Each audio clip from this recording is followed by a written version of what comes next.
Nishamaliza shule kabisa, ndo rekodi yangu ya kwanza naifanya. Nishamaliza shule. Wazazi walipokeaje? Walipokea kwa moyo mmoja, cha kushukuru. Sio kama wazazi wengine ukisikia mtoto wao kishajiingiza kwenye masuala ya muziki wanahisi labda anakuwa muuni au vipi. Mimi walipokea tu vizuri, sema tu ndio hivyo support yao kutokana na maisha. Kwa hiyo kwa maana hiyo yani walikubali sawa, lakini support kwa baba au mama yani kuipata inakuwa ni ngumu kutokana na maisha. Yeah. Kwa hiyo wewe anayekusupport ni nani hasa? Anayekusupport? Wana tu na mimi mwenyewe, kwa sababu bado sijapata mdhamini wa kuweza kusimamia masuala yangu. Na tunajua kwamba kwenye muziki wanasema kwamba haya ilikuwa mtu ambaye anakusimamia, lakini pia umesema kwamba mwaka 2018 pia umetoa ngoma yako inaitwa Pendo. Labda kitu gani ambacho ulikuwa umelenga? Vitu vingi kweli vya kupitia, lakini vitu vingine naimba tu kama story, kwa sababu kwa mtu fulani alipitia, kwa unaichukua unaifanya wimbo.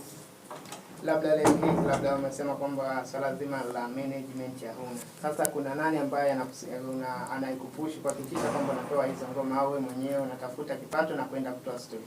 Kama wanavyosema, mimi mwenyewe tu natafuta kipato, naingia studio, nafanya jambo, nikimaliza mimi mwenyewe nahangaika kupush muziki wangu uweze kufika mahali ninapopataka. Aha. Na tumalizie sasa kuhusiana na hilo. Labda watu wanataka kujua tuliyekuwa naye humu ni star.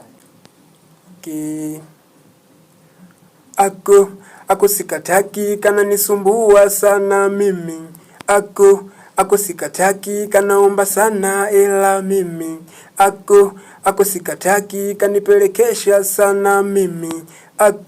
Ako sikataki kana nisaliti sana mimi. Mlete mshangazi sasa, mlete mshangazi tuone. Mlete hapo ngoma yangu inaitwa Mshangazi, ambao imesumbua sana kwa mtaa. Ako sikataki kana nisaliti sana mimi. Mlete mshangazi sasa, mlete mshangazi tuone. Mlete mshangazi sasa, mlete mshangazi tuone. Ako akijua si hatari hiyo, ako akijua si hatari hiyo, ako akijua si hatari hiyo. Mjomba akijua si atanitafuta.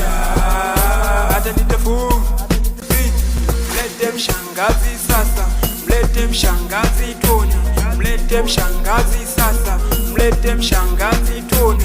Mlete mshangazi sasa, mlete mshangazi.